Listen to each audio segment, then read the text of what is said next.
Welcome to Women Igniting Change, the place to be for women leaders and decision makers who are passionate about changing the world and determined to act. I'm your host, Robbin Jorgensen, former corporate executive, global speaker, and founder and CEO of Women Igniting Change. Let's dive in. Hey, changemakers. Welcome back to the Women Igniting Change podcast. Today, I have the privilege of introducing you to C. Marie Taylor. She is the president and principal consultant of Equity Through Action. Along with her team, she works with companies interested in changing their work environment to become a safe, inclusive, and people-focused space, which, C. Marie, boy, do we need that right now. She also believes that we can reimagine a workplace that sees the full value of Black, Indigenous, Latino, Asian, and other people of color. C. Marie, welcome to the show. Thank you for having me. I'm excited to be here. Yeah, this is such a desperately needed topic right now, especially here in the United States with trying to work in the DEI space inside organizations, but we're going to get to that in a minute. I want to dive into your journey a little bit. So share with our listeners, what inspired you to become that leader in fostering that safe, inclusive, and people-focused workspace? Where did that come from? That's a great question. So where it came from, let's go all the way back to the 90s, right? Let's roll back before a lot of things are happening in this world. And so in the 90s, I fell into nonprofit work and started doing prevention counseling back in the height of the AIDS epidemic. Worked in some really hard spaces. And found that in some of these spaces, particularly in the nonprofit space where we're doing this heavy work, that we were focused a lot on the clients, but we weren't focused on the team members who were doing the work. And we weren't focused on how we're treating each other. And I thought, well, something's missing here. Something's missing. And so part of this journey for me about how do we think about people and creating this inclusive environment, or just environment where we see each other for humans and as humans who are contributing to the work, that's where it started because I noticed it wasn't happening. I also noticed that people were making decisions about groups of people without asking them, which is the base of this work. Like, how am I going to make a decision for you, Robin? I haven't asked you a daggone thing. Right. Yeah, for sure. And sadly, we do that quite a lot. All the time. Right. Make decisions for people all the time. Don't ask them anything about it. Think, oh, I know, because I'm a leader. You don't actually know. Yeah. So having started your career in that nonprofit management space, how has that informed and shaped your approach to leadership and consulting within the corporate space? So I think a couple ways that it's shaped how I show up this nonprofit management world, right? So you have to be flexible. You have to be adaptable, and you have to think about what are the values of the company and my personal values and how do they align or are they misaligned, right? And so a lot of my work it previously to where I am now is thinking about, well, where's this a misalignment? And then how's it affecting the work? So that's where I take that background work and then try to bring it forward into how I work with companies now. I so love that you said that because I think we tend to not look at that deep enough. That's one of the reasons I left corporate America 13 plus years ago was because there was a mismatch in that alignment and I could feel it and I knew it was time to go. But I don't think we take the time to really say, okay, here's the values of the organization I work for. Here are my values. Do they match enough for me to stay and do the work? And if they don't, it absolutely affects the quality of the work that's being delivered. No question. It really does. And so it's taking this hard look at yourself, I call it the 3 Ps, people, policies, and practices. Where's the alignment and the misalignment? And then as a leader, are you looking at your folks and thinking about these things and then making the hard choices when there's misalignment? And the misalignment could be in the behaviors of the people. So I talk a lot about the behaviors, not about the human, right? But what behaviors are they demonstrating? Is it impacting the work? And if there's a misalignment, you've got to make 2 choices. You got to get in alignment or something different's got to happen. Yeah. So let's dive into the elephant in the room, especially here in the United States. Doing any type of diversity, equity, inclusion work in corporate America right now is not for the faint of heart and hasn't been for a while. what specific challenges and changes have you seen trying to navigate that space right now? What does that look like? Oh my gosh. Uh, So there's let's go there. so do we? I don't know if we have enough time, Robin, but let's see what we can do. So I think there's a number of challenges.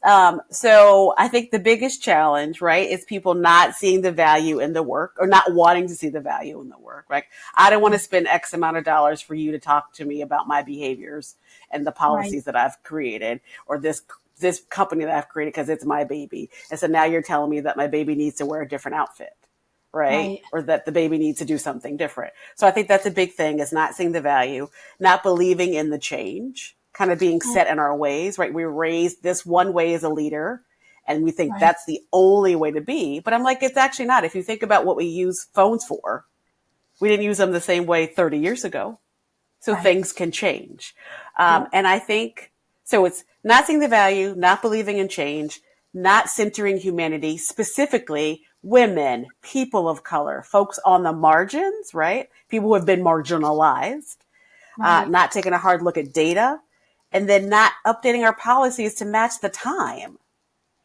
right, for sure. How much of this has a political component to it that Oh you my see going with goodness. organizations where they're pulling back because they're afraid to actually take a stand for something? Are you seeing that elephant in the room as well?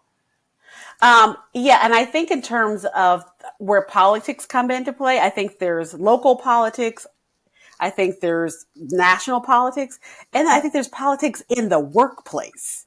And 100%. I think the biggest driver is the politics in the workplace and then Yeah. the area that they work in, right? So we do a lot of work with smaller for-profit companies because they have the flexibility to follow their own politics, Yeah. if you will, right? Yeah. But if you're working in a government entity, like I've had organizations, I'm like, well, if I go there and say this, I might go to jail, right? So I can find a different, if I go to this state and say this, I got Right. to call it something else. But to answer your question, really thinking about value, change, data, humanity, and then just really looking at these things. So the politics drive it depending on where you are and what Yep. the local politics are.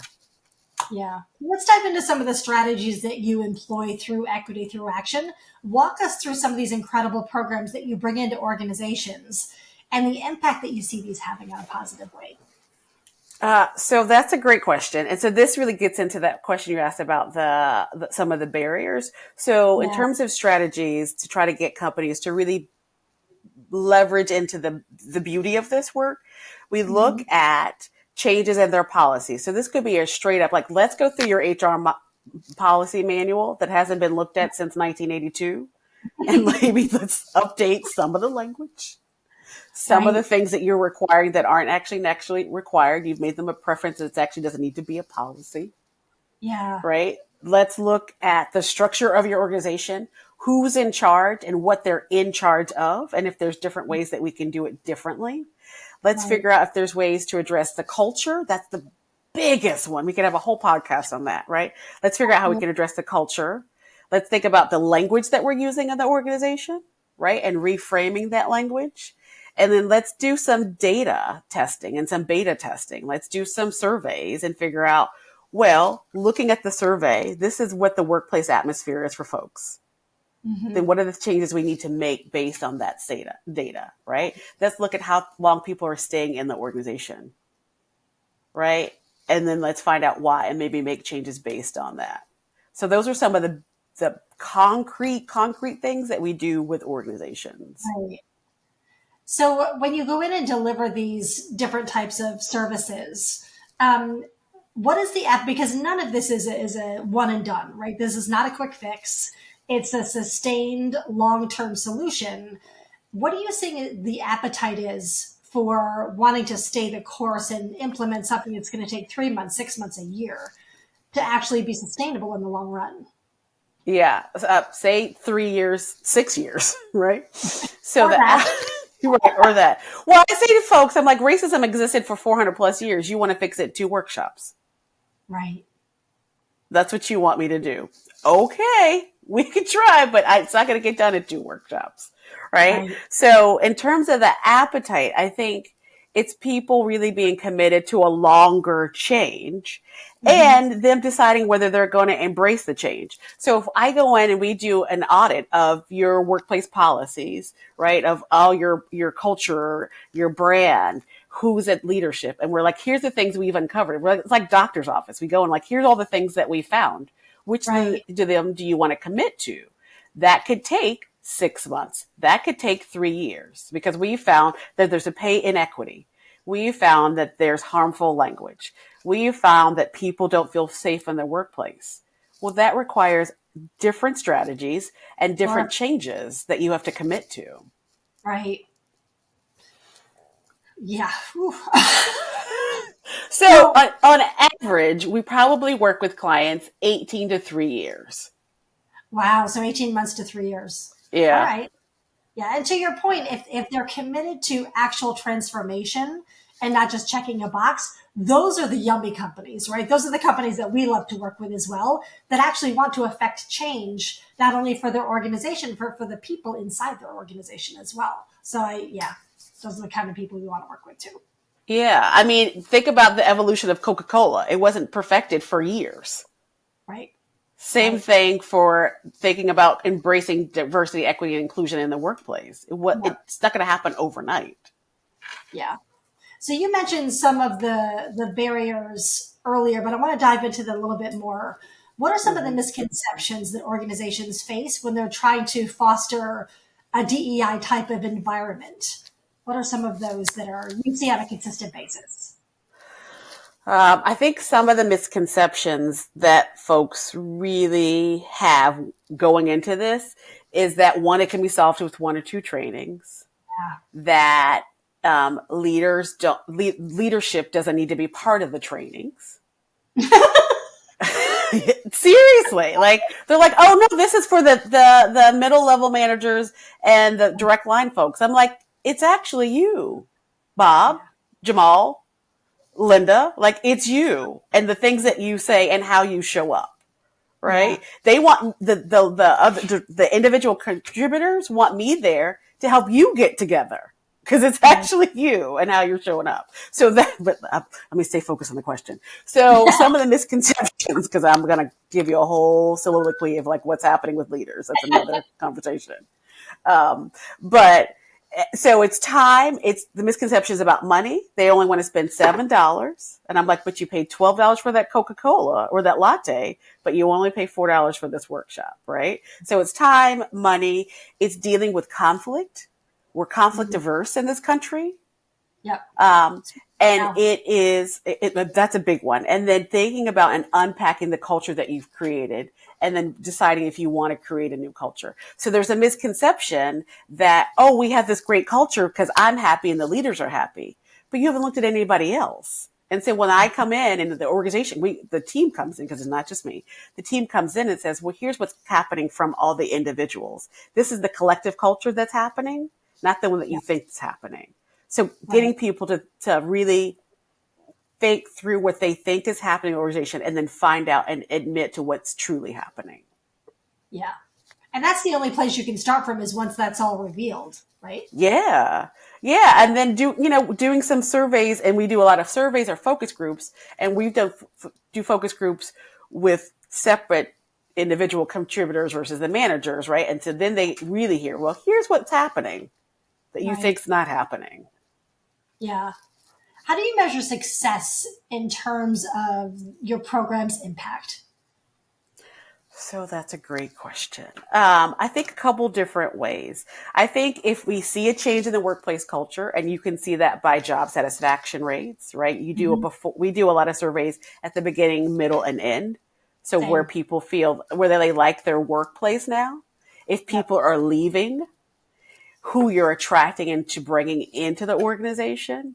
If Right. there's new innovation that comes out of the organization after some training, because there's been study after study that says when you embrace a diverse culture, right, and diverse candidates into your organization, you actually have higher innovation, better meetings. There's like study after study, like, and big companies like Deloitte and Accenture have done these studies around it. Mhm. So you see some of that data, actually, some of those data points happening in these organizations. Yeah, for sure. What advice would you give to companies they're just starting their journey, but they're eager and they're hungry and they actually do want to dive in? What advice would you give them for diving into creating that more diverse, equitable, and inclusive workplace?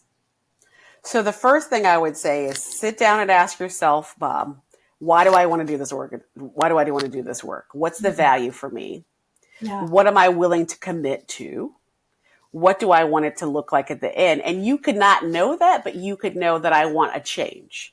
So if you're Right. deciding I want a change, then you're ready to do the work. But if the answer is no to those first three things, then you don't want to call equity through action. You want to Right. maybe just do the balloon ride with the team. I don't know, something else.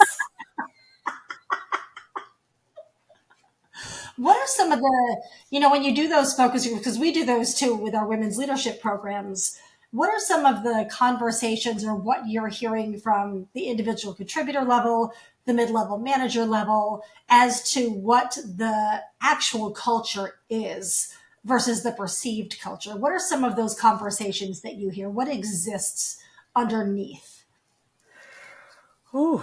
Some of the things that exist underneath those things are a lot of microaggressions that are happening, a lot of harmful language, a lot of I call this whole thing, or not call it. There's a tendency to treat people by the preferences you want and not following the policy. So I'll give you an example. So maybe the leave policy is you can't take off before a holiday.